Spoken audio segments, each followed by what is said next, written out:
Devant le trône de grâce, il y a un type d'offrande que la Bible appelle les actions de grâce. La Bible dit, faites en tout temps par l'Esprit toutes sortes de prières, des supplications, et puis il parle des actions de grâce. Ce passage décrit comme si ce qu'on appelle l'action de grâce doit être une attitude qui conduit et qui marque toutes nos œuvres devant le Seigneur. L'action de grâce, lorsqu'elle est faite avec un cœur qui honore particulièrement Dieu, amène le plus souvent Dieu à décider des choses sur votre vie, inattendues, imméritées de très loin, mais il décide et il déclare des paroles puissantes. Et les paroles puissantes qu'il déclare sont capables de suspendre de grosses malédictions, les arrêter, retourner des situations et vous accorder énormément de faveurs. Il ne s'agit pas d'acheter Dieu, mais il s'agit simplement de montrer le type de respect qu'on a pour Dieu. Alléluia. Une des premières personnes à l'avoir utilisé, c'est Abel. Ce n'était pas une affaire de loi. Il est venu, il a fait une offrande à Dieu. Il a apporté les premiers-nés de ses troupeaux. Dieu ne lui avait rien demandé. Mais c'est comme si Abel, en venant prier, a vu que Dieu est tellement grand, Dieu est tellement merveilleux, que lui, il ne va pas se servir avant Dieu. Lorsqu'on dit les premiers-nés de ses troupeaux, ça veut dire que quand les troupeaux ont mis bas, il a préféré penser à Dieu avant lui. C'est de l'honneur. Son frère Caïn aussi a fait une offrande. Mais la Bible dit que Caïn a apporté des fruits du sol. Il n'y a aucune mention qui dit qu'il a apporté les premiers fruits. Ça veut dire qu'après la première récolte, lui-même Caïn, il a consommé. Et puis peut-être à la quatrième récolte. Mais en fait, Dieu n'a pas demandé quelque chose.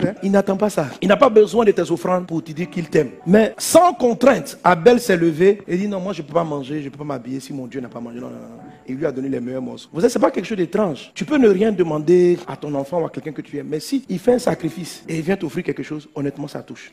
C'est pour moi que tu fais ça. Et quand tu sais ce que la personne a pu perdre ou ce qu'elle a refusé de faire pour elle-même, ça a toute une valeur. Et ça peut te donner, même si la personne t'était favorable avant, ça va engendrer un autre type de relation avec cette personne. La deuxième personne à avoir touché Dieu, c'est Noé. La terre avait été maudite pour être détruite par les eaux à Noé. Il s'est levé, il est sorti de l'arche avec tous les animaux. Et puis il dit, je sens que je vais faire une offrande. Il n'y a pas un ange qui est venu lui dire, Dieu attend une semence particulière. Et comme il était le chef de tout le cheptel des animaux, il dit, je vais lui offrir des animaux en sacrifice d'offrande. Et à cause de la méchanceté des hommes, il y avait des animaux qui étaient devenus impurs. Et quand Noé montait dans l'arche, il a pris un certain nombre d'animaux purs et un certain nombre d'animaux impurs. Et quand il arrive devant Dieu, il ne sacrifie pas les animaux qui ont peu de valeur. Il dit, je vais prendre ce qui a de la valeur. Un conseiller en économie et en gestion lui aurait dit, il faut réfléchir, mon ami. Toi, tu as besoin que la terre se multiplie. Il faut sacrifier les animaux qui n'ont pas de valeur. Tu as une mission devant Dieu. Mais Noé a pris les animaux les plus purs. Il a privé pour la gloire de Dieu la terre de certains animaux purs. Tout simplement pour honorer Dieu. Et quand il a fini de le faire, la Bible dit, ça a été un parfum agréable. Et Dieu s'est levé et puis il dit, je ne maudirai plus la terre, une malédiction. Alléluia. Et si vous parcourez la Bible, vous allez voir plusieurs personnes qui ont changé leur destin, qui ont changé leur nom, simplement à leur façon de s'approcher de Dieu, à leur manière d'honorer Dieu. Ce sont des gens, lorsqu'ils servent Dieu, ils font des choses pour Dieu qui sont inattendues. Il y a une différence. Lorsqu'un quelqu'un vient te dire, fais ceci, fais cela, fais ceci, fais cela, tu vas donner. Mais ça n'a pas le même poids. Quand ça vient de toi, c'est une initiative personnelle. Est-ce que personnellement, dans ta vie, tu t'es levé de temps en temps et puis dis, aujourd'hui, j'ai fait plaisir à Dieu, mais puissamment. Un acte d'amour, un acte qui surprend le ciel. La femme qu'on appelle pécheresse, qu'est-ce qui s'est passé? Cette dame-là, tout le monde l'avait bannie. Elle avait comme une malédiction dans sa vie. Et un jour, elle a vu Jésus était assis quelque part. Elle est venue, elle a pris ce parfum. Elle est arrivée vers Jésus. Jésus était assis. Les gens la regardaient, on dit, quelle est cette pécheresse? Parce que nous tous sur la terre, nous sommes des pécheurs. Mais elle, au milieu de tous les pécheurs, on l'appelle pécheresse. C'est qu'elle avait un diplôme de péché dangereux. En tout cas, elle a fait beaucoup de mal sur la terre. Mais son cœur regrettait sa vie. Elle a vu Jésus, elle a voulu l'honorer. Elle a pris, vous imaginez, une année de salaire. Une fois, j'ai fait une étude sur la qualité de ce parfum. C'était un des parfums les plus chers. C'est le parfum des grands rois. Et quand elle est arrivée vers Jésus, elle a cassé le parfum. Et puis elle a jeté à ses pieds. Elle est en train de dire à Jésus, ce parfum-là, je peux l'offrir à Pilate. Mais toi, tu es plus grand que le roi.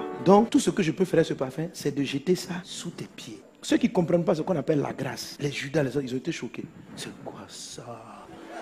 On aurait pu prendre ça pour donner aux pauvres. Les gens ont faim dans la ville. Toi, tu viens, tu gaspilles. Mais la dame arrive, puis elle casse. Puis elle pleure. Ses larmes coulent sur les pieds de Jésus. Elle prend ses cheveux. Les cheveux, c'est la gloire d'une femme. Puis elle essuie la poussière qui est sur les pieds de Jésus. Ça veut dire, tout le ciel s'est arrêté. Les anges sont arrêtés. On dit, c'est qui cette dame? D'où elle sort? Les gens ont commencé à la critiquer. Vous savez, il y a des actes que vous posez pour Dieu. On ne peut pas comprendre. Et quand elle a fini, Jésus dit, elle n'a pas prié, Seigneur, pardonne mes péchés. Il dit, tous ses péchés lui sont pardonnés. Et puis d'elle-même, aussi longtemps qu'on parlera de moi, on va parler d'elle. Son nom rentre dans le Nouveau Testament. Son nom rentre dans l'évangile. En un instant, cette femme a propulsé sa vie au niveau des apôtres. C'est pas ce qu'elle était venue chercher. Juste une manière manifestation d'amour, de respect de la personne de Jésus. Moi, c'est ce mystère que j'appelle la clé de David. Dieu n'avait rien demandé. Un jour, David s'est levé et puis il dit, il regarde, il voit l'arche de Dieu dans une tente. Il appelle le prophète Nathan. Il dit, Nathan, moi j'habite dans une maison de cèdre, donc vous voulez, marbrée, luxueuse. Et puis, l'arche de Dieu est sous une tente.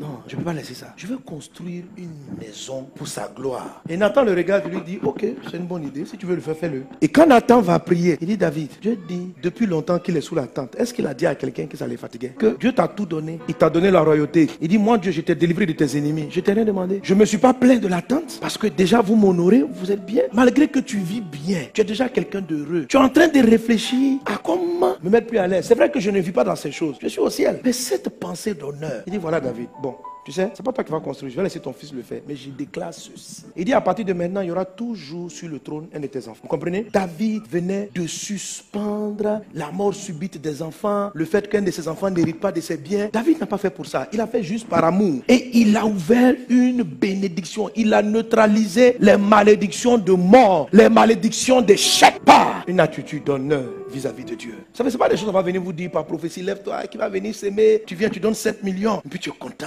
C'est bien, hein? Ça ouvre des portes, ce sont des semences. Pas béni au nom de Jésus. Mais faire quelque chose par respect pour Dieu, par honneur pour Dieu. Ça touche tellement le cœur de Dieu que ça le fait lever sur son trône et puis déclarer des paroles. Alléluia. Est-ce que tu as déjà fait quelque chose pour ton Dieu même? Sans contrainte. Tu as déjà fait une folie pour Dieu.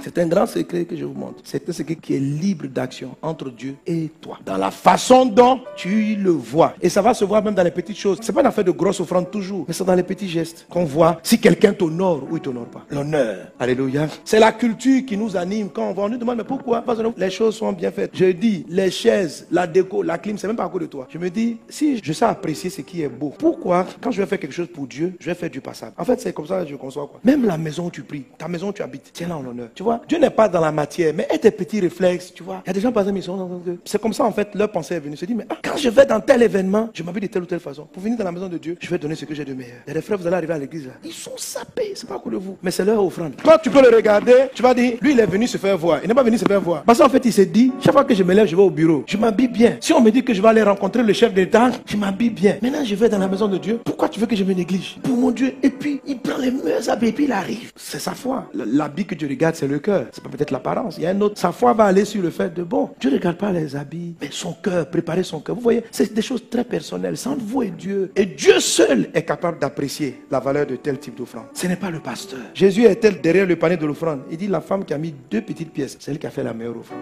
On dit pourquoi? Il dit de tous, ils ont donné leur superflu.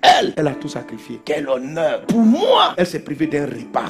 Est-ce que tu peux marquer le ciel? Est-ce que tes gestes honorent Dieu? Si tu viens souvent devant le trône avec ce genre d'attitude, tu vas voir, tu vas neutraliser les malédictions. En fait, Dieu même va s'élever puis il va annuler même des condamnations que tu ignorais sur ta famille. Dieu aime l'évangélisation. Chaque fois que je viens de croisade, je sens les anges sont contents. Moi, quand j'ai regardé les malédictions qui étaient sur ma vie, il y a eu plein de réclamations. Il y a un moment donné, tu as fini telle mission. C'est comme si ta mission était finie sur la terre. Tu devais repartir. Et puis, tu vois, mais le Seigneur dit non. Et puis, j'aime me priver d'un homme qui travaille comme ça pour moi sur la terre. Non.